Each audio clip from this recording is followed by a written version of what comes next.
Bonjour les amis, soyez bienvenus dans cette vidéo. Aujourd'hui, je vais vous montrer comment vous pouvez trouver le problème chauffage de votre Opel Movano ou de votre Master 2. Et si vous êtes nouveau par ici, soyez bienvenus. Je vous invite à vous abonner dans cette chaîne. Aidez-moi à soutenir cette chaîne les amis. Dans cette chaîne, je vous donne toujours des bons conseils.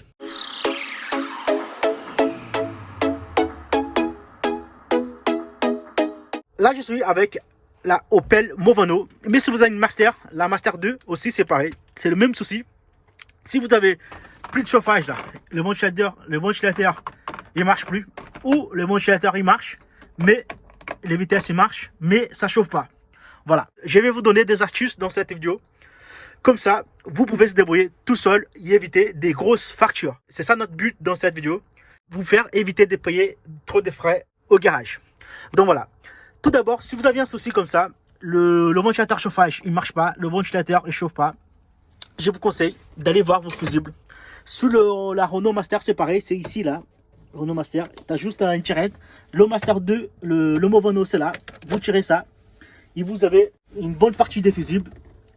Et le fusible qui nous concerne est bien là. Donc vous voyez bien, je vais vous éclairer avec ma jolie lampe torche. Le fusible ventilateur, c'est bien cela, le 15 ampères. Tu vois là, avec le ventilateur là. Vous avez en 15 ou en 30 ampères. Je vous conseille de contrôler déjà ces fusibles là. Donc vous allez chercher avec une pince. En sachant que tous les outils que je vous montre dans cette vidéo, je vous laisse les liens juste en dessous de cette vidéo. Comme ça, vous allez pouvoir commander tous les outils et arriver chez vous dans pas longtemps. Donc voilà. On va regarder le 30 ampères. Donc si vous avez bien un fusible de chauffage, si vous avez vraiment un doute, je vous invite à contrôler tous les fusibles. Je vous laisse une lampe de test à contrôler, ou sinon il faut enlever un par un et contrôler. Mais c'est grave quand même quand vous enlevez les fusibles, pas mélanger les endroits un avec l'autre. Vous pouvez contrôler les fusibles un par un avec une lampe de test. Donc qu'est-ce que j'ai fait? J'ai pris ma lampe de test, j'ai mis à la masse, et avec ma lampe de test on peut contrôler, si vous voulez, tous les fusibles pour être sûr. Donc, voilà, comme ça on est sûr de ne pas rater le coup.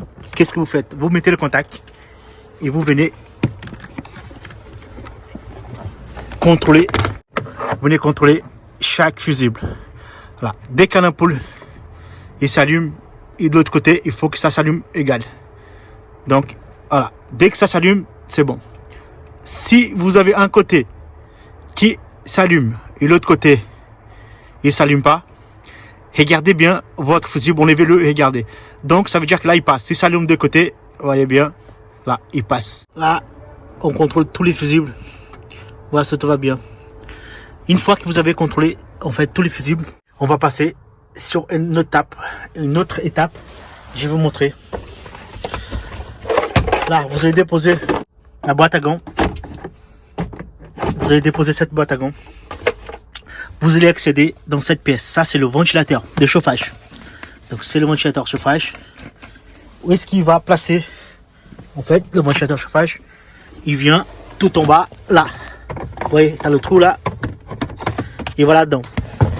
Donc c'est un peu dur l'accès, mais il rentre. Donc là tu as deux vis en fait qui maintiennent. Une vis là, une vis Torx de 25 si je ne me trompe pas. C'est une vis Torx. Qu'est-ce qui arrive ici? Là mon gars il a coupé le fil. Je vais vous montrer pourquoi il a coupé le fil ici. Qu'est-ce qui arrive? En fait j'ai enlevé cette résistance. Vous allez voir dans la résistance, il est cramé. En fait vous voyez bien, le faisceau est cramé. Donc cette prise, qu'est-ce qu'on fait? On commande, il y a un faisceau spécifique pour ça. Si vous voulez, je vous laisse un lien avec cette résistance neuve. C'est ça en fait, je vous montre la nouvelle. Je commandais ça. C'est un kit en fait, résistance tout neuf avec le faisceau tout neuf. Comme ça on va remplacer. Donc voilà, on a coupé là. Bien sûr il faut raccorder le faisceau.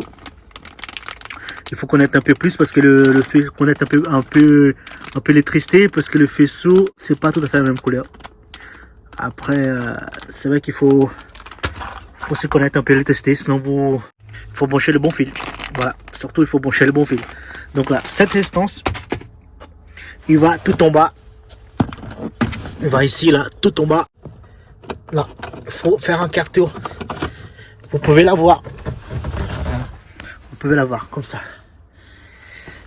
Donc, voilà, c'est un peu ça le problème des Renault Master. Le ventilateur, il n'y a rien, c'est pas la peine de changer le ventilateur. Il est encore bon. Il est encore bon. Cette prise qui vient là sur le ventilateur, c'est la pluie partant. C'est ça, en fait. C'est ça qui crame. Vous commandez ça. Je vous laisse un lien si vous êtes, si votre véhicule c'est pareil comme cela. Je vous laisse un lien. Avec le faisceau. Comme ça, vous pouvez s'amuser à changer ça. Donc voilà, j'espère que vous avez bien aimé cette vidéo. Je vous invite vraiment à s'abonner dans cette chaîne. Laissez-moi votre like, laissez-moi votre commentaire et on se revoit dans une prochaine vidéo. Ciao!